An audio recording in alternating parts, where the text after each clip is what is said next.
CanCOVID is an open science collective dedicated to rapidly mobilizing and sharing knowledge to help inform Canada's COVID-19 response. To learn more about us or how to join our community, you can visit our website at cancovid.ca. All right, we'll get started. Hello, everyone, and welcome to this week's edition of CanCOVID Speaker Series. My name is Rosa Stalteri, and I lead the Research and Evaluations team here at CanCOVID. And I have the pleasure to introducing you to this week's speaker, Dr. Jeffrey Siegel, who is the Bain Tannenbaum's Chair in Civil Engineering at the Department of Civil and Mineral Engineering at the University of Toronto. And our title for today is the role of ventilation and filtration in reducing COVID-19 transmission. So just a little item to note, we have saved some time at the end of today's presentation for a Q&A session, which lasts about 10 minutes. So please do enter your questions into the events chat at any point during or after the presentation. And we do also have a brief announcement that we will share at the end. So without further ado, I will hand over the mic virtually to Dr. Siegel. Thanks. Great. Thank you very much. Thanks for the invitation to speak here, and thanks everyone for participating. So today I want to talk about kind of the building side of things, what we can do with ventilation and filtration to reduce transmission of COVID-19. And, I think it's well accepted at this point that what we want is a layered approach.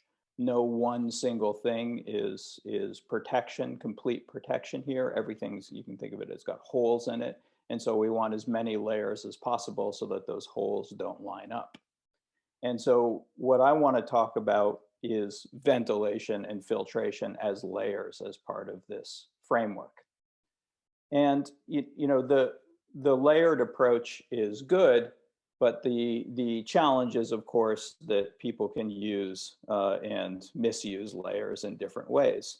So just like you can, wear a mask over your eyes or poke a hole in a mask and diminish its effectiveness, you can do a lot of things with filtration and ventilation to make them less effective. So I want to focus on what we need to do them well as the evidence basis that they have for reducing transmission. And, I want to be very clear on terminology, especially as some of the audience might not come from the buildings world. When I say ventilation, I mean fresh air from outside that is by definition free of infectious COVID-19. And when I say filtration, I mean air that is being recirculated in a building, but has been filtered such that you have removed some or all of the infectious respiratory particles in it. So with those definitions, I think it's really important to get a big kind of thing on the table. And that is that, nothing I'm going to talk about today is magic. There's no silver bullets here. Nothing is a replacement for, basic measures, vaccination, masks, physical distancing, many other things. There are things that are meant as additional layers, not replacements. As I said, they have to be done well. And I think a lot of the variation we've seen in performance is because of the attention paid to how we do ventilation and filtration. And a point that I think gets lost sometimes, but is important to say, and I'll come back to it later in the presentation, is that there are good reasons to ventilate and filter for COVID-19 to reduce the risk of COVID-19, but there's a variety of other benefits too. And so these are things that we should be thinking about more broadly. And I think, in fact, we've, generally speaking, in this pandemic, as well as more broadly, kind of underutilized ventilation and filtration as measures. So before I get into the heart of this presentation, it's important to kind of acknowledge the elephant in the room about airborne transmission. And, there's been a lot of discussion about airborne transmission by people much more eloquent than me. And I think at this point, people are well acquainted with the difference between droplets and aerosols. And I'd just like to give my perspective here. The first is that any threshold, 5 microns or anything else, just doesn't have a good basis in aerosol science. A 4.9 micron particle behaves very, very similarly to a 5.1 micron particle. And so having this idea of a threshold where you get one set of behavior on one side of the threshold and another on the other side ignores the fact that it's a continuum. The other thing is we draw a lot of what we know about airborne transmission from acute healthcare environments, and those are very different environments for many reasons, but one that's maybe not as well known is that most acute healthcare environments have much higher ventilation rates than many non-healthcare environments. They have much better filtration, and maybe most importantly, they're actively maintained, which is not true of the systems in many types of buildings. And so I don't think we can draw parallels between acute healthcare environments and community environments. The other thing that sometimes gets a little bit lost is that indoor air is very dynamic, and the airflows that are going on, even in a space with seemingly no ventilation, can be really large, are very dynamic, and generally we don't even bother to measure them. And so assuming still air is incorrect and sometimes can be very, very incorrect. And then the other comment that I think is also, if you're not in the world of aerosol science, might not be obvious, is that very large particles can move very long distances indoors. And as a couple of examples of that, you've all probably seen videos and images like the one I just put on the screen. This is of a cough or a sneeze, as well as just respiratory breath. And what you see is that you get this cloud of particles. And because the air is warm and humid and buoyant, you get this cohesive grouping that can move very long distances in indoor environments, certainly several meters, often tens of meters indoors. So essentially throughout an entire building.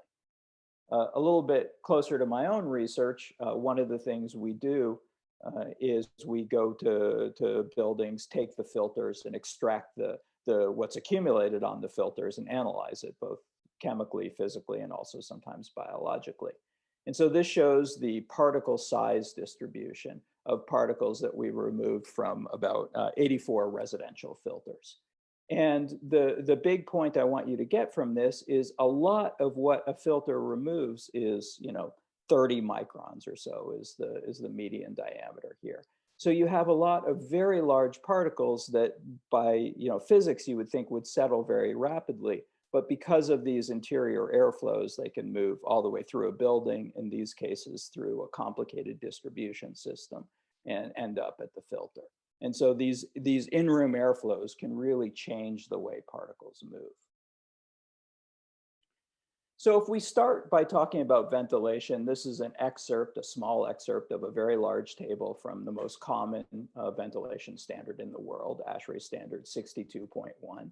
And this is for educational facilities, and you look up the type of space, and you're given an outdoor air rate based on the number of people in the space, as well as the floor area, and often those are combined based on a default occupancy. And so this is what we were supposed to be doing in ventilation. I want to make two comments about that. The first one is, it's in the red box, it's not very clear, but this is a footnote that accompanies the same table in the standard. This standard is really about acceptable indoor air quality, not about infectious disease transmission. We actually don't have a ton of data. I'm going to show you what we do have in a second on how ventilation affects infectious disease, but it's really important to know that ventilation standards are not designed for infectious disease. The second comment that's important here is that spaces can be very different from each other, and also ventilation standards change over time. And so there is not kind of a one-size-fits-all approach. So what is the evidence basis for ventilation and infectious disease? This is an article that came out about 15 years ago by Hugo Lee and his colleague, represents about 40 pages in 40 articles in a systematic review. And what they found, and this is obviously long before SARS-CoV-2, but for a variety of infectious diseases, they found kind of two main things from this review. The first is that the more ventilation, the better. and that there is evidence that increasing ventilation reduces the transmission of infectious diseases. And the second thing is we don't have enough data to say what are safe levels of ventilation, or even to determine kind of a response. So if we increase ventilation by X, how much do we reduce transmission by? But we do know that more ventilation is better. There's some more recent evidence. This is from a few weeks ago. Many probably are familiar with this article. This was from schools in Georgia, and about 1,400 schools are represented in their data. And basically they found that ventilation was effective, about as effective as a mask mandate in reducing transmission of COVID-19. Now, there's a lot of challenges here, including the fact that, there was no building characterization done. So some of these schools might have increased ventilation a little bit, some of them might have increased it a lot.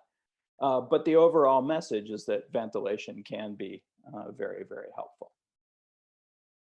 That's not to say that ventilation is without its challenges. From the building side or from the practical side, you often hear challenges with capacity. And that is, if you increase ventilation, particularly during extreme weather, you might not have the heating or cooling capacity to address that increased need for conditioning. And in many buildings, including in climates like you see in a lot of Canada, the limitation is actually on hot, humid days. Turns out heating capacity is generally more readily available than cooling capacity. And so, there's some solutions here around, timing when you use ventilation, maybe providing supplemental conditioning to allow you to increase ventilation. But it is something you have to deal with. Humidity is a particular issue in itself, both because of its relationship with the susceptibility we all have to disease, as well as because when it's dry, you get, or humid, you can get increased survivability or increased infectivity of viruses. And so, it's the same sort of solutions, kind of thinking about when you ventilate and how you ventilate. In some cases, you can add or remove humidity depending on your needs. I'm going to suggest that a whole lot of caution with actually doing that. One of my biggest kind of gripes with some of the medical advice I hear periodically is telling people to humidify, because humidification can cause quite serious problems. Some forms of humidification generate a lot of particulate matter. Some forms of humidification, depending on how they're done and where they're done, can lead to moisture problems or mold in some cases. So it has to be done carefully. And then, of course, we're fortunate in much of Canada to have relatively good outdoor air quality, but in a lot of the world, and in fact, sometimes in some places in Canada, outdoor air quality is poor. And so you always have to kind of balance increasing ventilation for infectious disease with bringing more outdoor air pollution indoors. If we move from ventilation to filtration, I'll start by saying the evidence basis is not as strong. Most of it is inferred evidence. So you see studies like the one I just brought up, which is a chamber study looking at tuberculosis infection control, or a paper that looks at flu and cold transmission using simulation. We have a little bit of data from SARS-CoV-2. There's this recent paper that was a chamber study, but looked at the placement and the effect of HEPA air cleaners. So we don't have the same type of systematic evidence that we do for ventilation, although from an aerosol science perspective, filtration and ventilation are functionally similar. Perhaps the best direct evidence we have is that there has been several studies, including the 4 on the screen now, where people have recovered viruses from used filters. And so clearly the filters can remove the virus. And this has been in a variety of environments for a variety of different viruses. And the bottom article here looks specifically at SARS-CoV-2. And one comment I would make about all of these articles, as well as any others that I know in the literature, is that none of them look at infectivity. They only look at the presence of the RNA or the DNA if it's a DNA virus. And so, we don't know explicitly about effects on infectivity, but it seems very plausible that if you're removing the virus, you're also addressing infectivity. So just like with ventilation, how you do filtration is very important. And I kind of think about it as a three-step process. You obviously have to get what you're trying to remove to the filter. You actually have to have a filter that removes whatever it is you're trying to remove. And then you also have to think about the bigger context of the building. In the interest of time, I'm just going to address the middle one of these, the actual efficiency of the filter, because in many ways it's the most instructive here. So the first thing that I think surprises those not in this world about filters is that most filters have a U-shaped efficiency, like the filter that's shown in the figure on the screen. So small particles are removed by something called Brownian diffusion, and bigger particles are removed by inertial mechanisms like impaction. And so it's those particles in the middle, usually somewhere in the range of about 0.1 to 0.3 microns, that are in fact the hardest to remove. This is a very classic pattern. And so different filters basically have different depths to that U. When we talk about standardization of filters, one of the common filtration standards used globally is ASHRAE standard 52.2. And the main table from that standard is on the screen. The main data product from this standard is called the MERV, or the minimum efficiency reporting value. And that is a level, so you subject this filter in a standardized test duct to a particular challenge aerosol and measure its efficiency. And the efficiency that results is divided into 3 different size ranges. And a MERV number is assigned based on where it falls on this table. And speaking specifically about SARS-CoV-2, MERV 13 filters are what's generally recommended. MERV 13 or better. And a MERV 13 filter will have an 85% or better single pass efficiency for 1 to 3 micron particles, which is where we believe a lot of the long range transmission is occurring. So that's the kind of standards part of filters. But the reality is, of course, much more complicated. So this is some measurements we did in 20 homes. This is with a MERV, the very same MERV 14 filter. Each different symbol is a different home. And the black line that you can barely see kind of towards the upper right is the efficiency from the standard 52.2 test from this filter. And what you see here is that, the efficiency is sometimes near what it was in a lab, but a lot of times in real life, it's much lower. And there's a lot of different reasons why we see a difference in real performance than lab performance. But one of the big ones is kind of this very simple and obvious issue of what's called filter bypass. Either there are small gaps around the filter, or there are big gaps where the filter is kind of pulling out of its housing. And this is kind of ubiquitous. You see these types of things in many, even most buildings. And so, of course, air takes the easiest path and is going to go around the filter rather than through the filter. And that's a big reason why you see this degradation in efficiency. So I show this to make the point that it's insufficient to simply use a good filter. You have to use it well to make sure you're getting the efficiency. And then there's a second problem with many of the filters we use, what are called charge media or electret filters, that they can decline in performance as they age.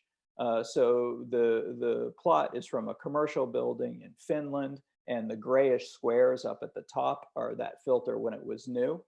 And then as you go down from there, that's the filter over different periods of time. And this filter was rated for a year of use. And you can see that its efficiency, even after the first week, has declined relatively substantially, and it goes down quite seriously from there.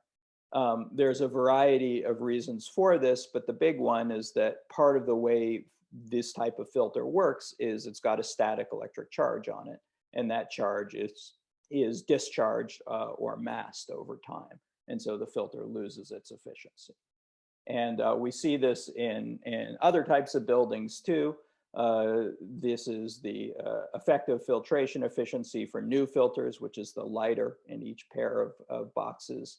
And the darker is after 3 months of use. This is about 20 homes represented here.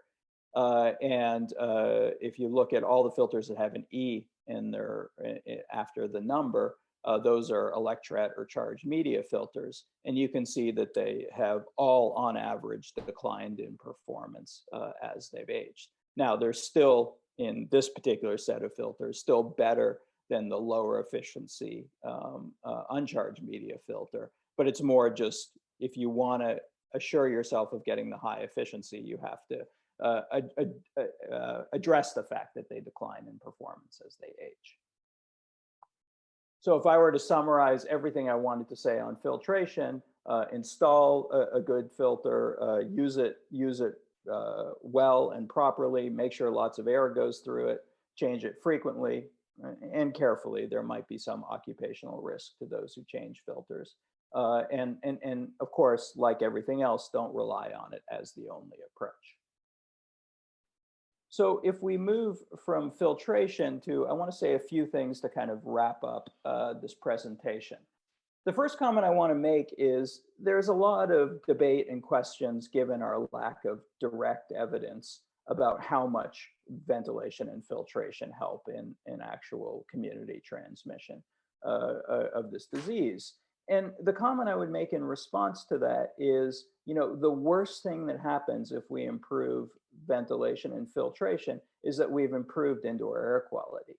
And that has a variety of benefits. So one example of that is in schools. At this point, there is overwhelming evidence that improving indoor air quality and improving ventilation in schools improves cognitive function, improves standardized test scores, and decreases absenteeism, as well as having a variety of other benefits like higher salaries for the students when they graduate, as well as fewer acute health issues like asthma, both frequency and severity. The image on the right is from several papers in the literature that looked at the benefit to cost ratio of installing different filters. And all these studies were in different types of buildings and with different underlying assumptions and so on. But the big picture point I want to make is that all these studies found somewhere between about a 10 and 100 benefit to cost ratio, meaning every dollar you invest in filtration has a return of $10 to $100. And by the way, almost all of that number is in avoided healthcare costs. So even if we do nothing for COVID-19 transmission risk, we get real tangible benefits from addressing ventilation and filtration. Another comment here is that we really systematically underinvested in general in HVAC systems. And so that gives us a couple of opportunities. One is that we can certainly design and operate for better indoor air quality. And we would be in a lot less serious situation with COVID, as well as a variety of other things, if we avail ourselves of that opportunity. The second opportunity, I think, targeted specifically at several members of the audience, is that we really need to do building aware infectious disease research. And so, a big part of doing research on community transmission is understanding the indoor environments people are in and characterizing those environments so that we can make more definitive statements. And one of the mistakes that we sometimes make is, since we don't have direct evidence of the benefit for filtration, for example, that lack of evidence is not evidence in and of itself. It just means we haven't asked the question and done the research, and we need to change. There's a challenge here too, and this is the challenge I spend a lot of my day-to-day time dealing with, is that there's a lot of kind of bogus or unproven air cleaning manufacturers who kind of are filling the void of the lack of evidence. And so we see a lot of technologies, bipolar ionization, photocatalytic oxidation, plasma, a variety of others that, at best are not that effective, and at worst can actually cause harms because they emit byproducts, either ozone or other reaction byproducts from their use. And so that's what's in the marketplace now. And we need to think about how we're going to address that challenge. And the third and final parting comment is that, like with many other issues, poor indoor air quality, we know this disproportionately impacts racialized and marginalized communities. And we have an opportunity here to address some existing health disparities, particularly those associated with housing quality, by addressing indoor air quality. So if there is a silver lining to COVID, maybe we can address broader health disparities. Sorry. And then the last point is that, globally, we're not unique in this situation. Most of the world is in a similar place. And because of that, I think that Canada really has an opportunity to be a global leader on this issue. And we have, for all its challenges, we have a universal healthcare system. We have the ability to make a sound economic argument for improving indoor air. And I hope that, we learn from COVID and we address indoor air quality going forward. And with that, I'll be glad to take any questions. Thank you so much, Dr. Siegel. Fantastic presentation. We have a few questions right now in the chat box, but to all participants, please, at any point, if you have any questions for Dr. Siegel, please put them in the chat box. And we have about 4 minutes for questions. So I will relay the first one from Andrea. Are there new methods or studies ongoing, to your knowledge, that fill in the knowledge gap of efficacy of ventilation and or filtration for preventing the spread of infectious disease? There certainly is bits and pieces of research here and there, but it's a huge need. And I think fundamentally the problem that if I write a proposal to CIHR that includes building factors, it's not likely to do well because they're unfamiliar and so on to review committees. And so I think, we need a much more targeted effort, and that effort really has to be interdisciplinary. This is kind of one piece of what's obviously a very complex puzzle. And I think my central argument is that we aren't doing it. And, we're not doing it for a lot of reasons. It's hard, it's interdisciplinary, it's whatever. But I really feel like if COVID can't kind of make us move forward on it, then I don't know what can. Thanks so much, Dr. Siegel. I got a question directly, so in a private message. So the next question is, ventilation and filtration are highly correlated, but is there any way we can prove that one can be more beneficial than the other? Yeah, I could certainly think about how we could go about starting that design process for a study. And I think that one of the things we have to think about is something like, at this point, thankfully right now, the event rate is so small that it's hard to think about a study that would be big enough to answer that question systematically. But I think that we always have opportunities with other respiratory infectious diseases to do, very good controlled studies where, levels of filtration and levels of ventilation can be measured and can be controlled and can be done, in a nice double-blind crossover manner to really look at this question. No doubt a good study would be expensive and would be complicated, but I really, there's nothing I would rather see. Absolutely. So the next one we have here is the World Health Organization has guidance on indoor ventilation and COVID, which gives 10 liters, for /P/S as guide. This also corresponds with general ventilation and health commentary, as I have read comments. Yeah, that's a number almost straight out of the ASHRAE standard or other ventilation standards. It's 10 liters per person per second. That's a very reasonable starting point, I would argue. But remember that number comes from what's called acceptable indoor air quality, which means that 80% of the inhabitants in a space will rate the air quality as acceptable. And the connection to infectious disease transmission isn't well known.